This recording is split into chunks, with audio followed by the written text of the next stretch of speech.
Final Fantasy VII Rebirth can quickly become overwhelming with its intricate world and complex combat system. I already have 60 hours of gameplay and I've uncovered tips and tricks that will transform your experience from overwhelming to outstanding. Today I'm excited to share 10 essential tips and tricks that will not only save your time, but also enhance your journey from the very beginning. Whether you're battling enemies or exploring every corner of this massive game, these insights will ensure you're always a step ahead. And here's the deal, if you find at least one tip that levels up your game, consider giving this video a thumbs up and subscribing for more invaluable gaming tips and tricks. Let's dive into how you can dominate in Final Fantasy VII Rebirth. At the start, one crucial strategy is to grab every resource you come across.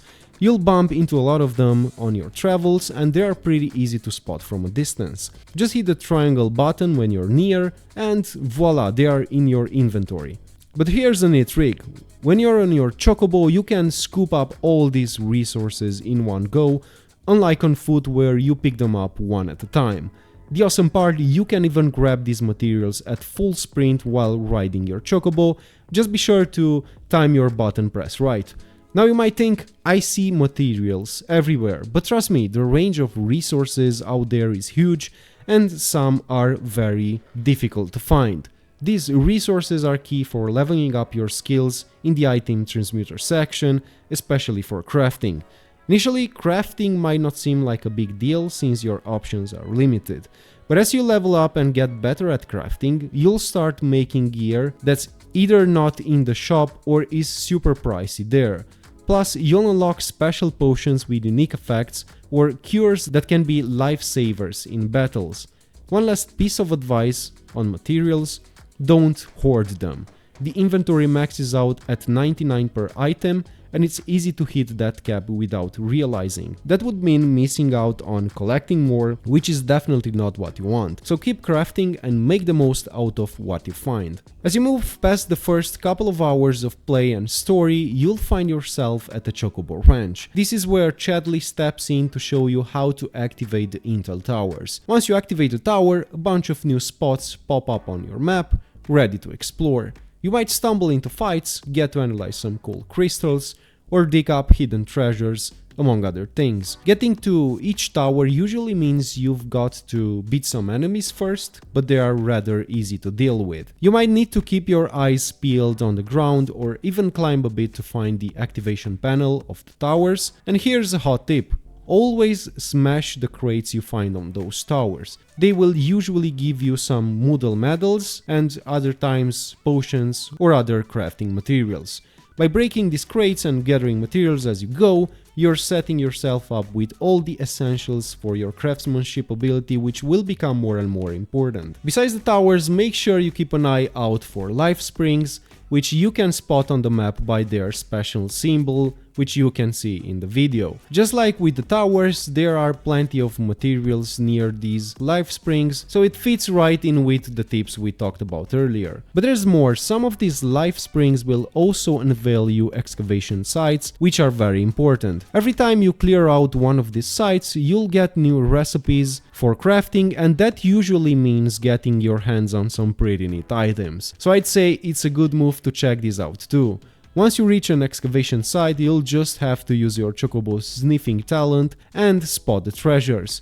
Now, if you haven't got the life springs marked or shown on your map yet, here's a heads up.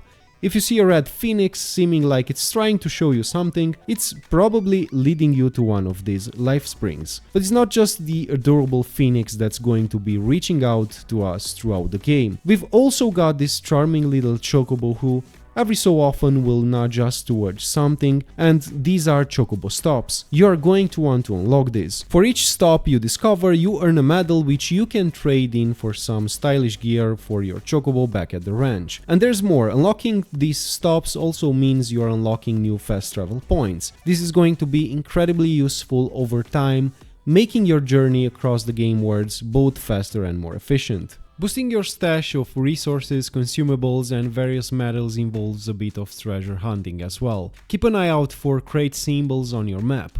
By unlocking all of the chests in these areas, typically around 3, you'll also going to have it unlocked as a fast travel point besides getting the rewards. Don't forget to smash any boxes in the vicinity too. The chests you're mainly looking for are the orange ones, which contain materials, potions, items and more. Now let's talk about the pink chests. These are the game changers. They are pretty rare and always house a weapon, often more powerful than your current arsenal, or at first glance slightly less formidable but crucial for a killer setup. Missed one, no stress. You can always buy them later in shops. Through snagging them as you go saves a chunk of your gil. The best part, each weapon is keyed to a unique ability. Use it enough and that ability becomes yours to wield with any weapon. With that groundwork laid, let's dive into the heart of Final Fantasy VII Rebirth, the combat system and mechanics where the real action unfolds. First, let's dive into some combat essentials. The square button unleashes a basic attack,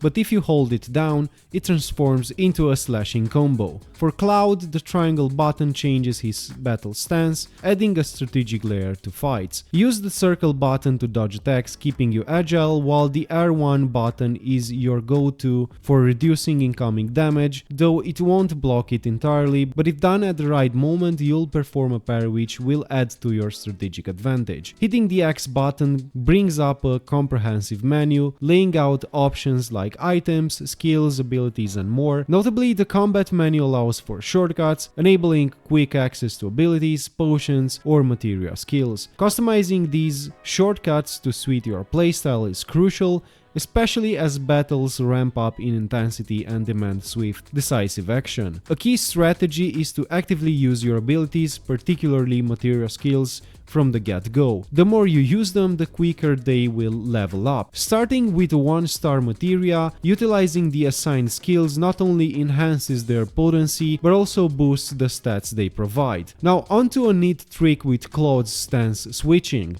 There's a brief moment during the switch that acts like a parry, opening up enemies to quicker staggering. The tactic is especially useful when surrounded, increasing your chances of staggering opponents and swiftly turning the tide of battle. Successfully staggering an enemy puts them in a vulnerable state where they are primed to take increased damage, offering a perfect opportunity to switch to Punisher mode, fill your ATB gauge and unleash devastating skills. While there's a wealth of tactics and nuances in Final Fantasy VII Rebirth's combat system to explore, these foundational tips should get you started. We'll save the deeper dives for future discussions, as delving into all the intricacies could easily fill hours of conversation. As if the game that wasn't already substantial, Final Fantasy VII Rebirth introduces the thrilling ability to summon beasts and titans into the fray. These formidable allies start off with a basic 1-star level but quickly prove their worth, with the titan being a standout early game powerhouse.